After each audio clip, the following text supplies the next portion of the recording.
ഓ, ഇവരൊക്കെ ഈ നൃത്തം കണ്ട വിചാരിക്കും ഫാമിലി ഫോട്ടോത്തിന് പോസ് ചെയ്യാൻ വേണ്ടി നിൽക്കുക എന്നുള്ളത്. ഇന്നലെ രാത്രി പിടിക്കപ്പെട്ട ആൾക്കാരാ.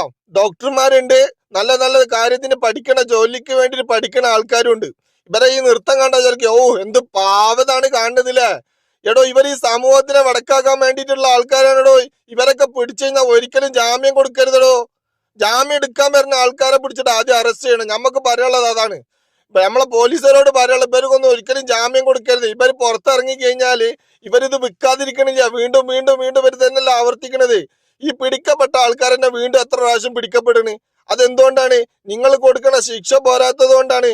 നല്ല ശിക്ഷ കൊടുക്കാന്നുണ്ടെങ്കിൽ പിന്നെ അവന് ചെയ്യാനുള്ള മനസ്സ് വരുമോ? അതൊരു മനുഷ്യന് തെറ്റിപ്പെടുകയാണെന്നുണ്ടെങ്കിൽ അവനായി പിന്നെ അതിനെ വിട്ടിട്ടുണ്ടെന്നുണ്ടെങ്കിൽ അവനതിന് പിന്മാറാൻ നോക്കും. പക്ഷെ ഇത് അങ്ങനല്ല. ഇത് ഒരിക്കൽ പിടിച്ച ആൾക്കാർ തന്നെ വീണ്ടും വീണ്ടും പിടിക്കുമ്പോഴും അവരൊക്കെ അന്ന് പിടിച്ചതിനെക്കാട്ടി കൂടുതൽ സാധനമായിട്ടാണ് അവരെ പിടിക്കപ്പെടുന്നത്. അതെന്തുകൊണ്ടാണ്? അപ്പൊ അവർക്ക് കൊടുത്ത ശിക്ഷന്റെ പവർ പോരാത്തോണ്ടല്ലേ. നല്ല ശിക്ഷ കൊടുക്കണം. ഇവരൊന്നും ജാമ്യം കൊടുക്കരുതല്ലോ. ഇവരൊക്കെ നമ്മളെ സമൂഹത്തിനെ വെടക്കാക്കാനാ. ഒന്നും അറിയാത്ത പൈത മക്കൾക്ക് കൊടുത്തൊരു നാശാക്കാണ്.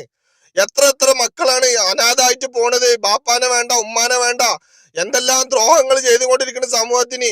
എന്ത് കാര്യമുണ്ട് പറഞ്ഞ? ഞാനും ആരാണെങ്കിലും നമുക്കൊക്കെ മക്കളുണ്ട്. ആരെ മക്കളാണ് ഇതിലൊക്കെ പോയി പെടുകയെന്ന് ആർക്കെങ്കിലും പറയാൻ കഴിയോ? ഇവർക്ക് കൊടുക്കണ ശിക്ഷ പോരാത്തത് കൊണ്ട് മാത്രമാണ്. നമുക്കൊക്കെ എന്താ പറയാനുള്ളതെന്നറിയോ? ഇവരൊന്നും ഒരിക്കലും ജാമ്യം കൊടുക്കരുത്, ഉള്ളിലിടണം. നിങ്ങളൊന്ന് ആലോചിച്ച് നോക്കി. ഈ പ്രവാസ ലോകത്ത് നമ്മളെ ആൾക്കാർ തന്നെയല്ല, മലയാളികൾ തന്നെയല്ല ഈ താമസിക്കണേ. അവർക്ക് എന്താ അതൊന്നും ചെയ്യാൻ തോന്നാത്തത്? ഇവിടെ കിട്ടിയിട്ടുണ്ടെങ്കിൽ നല്ല പണി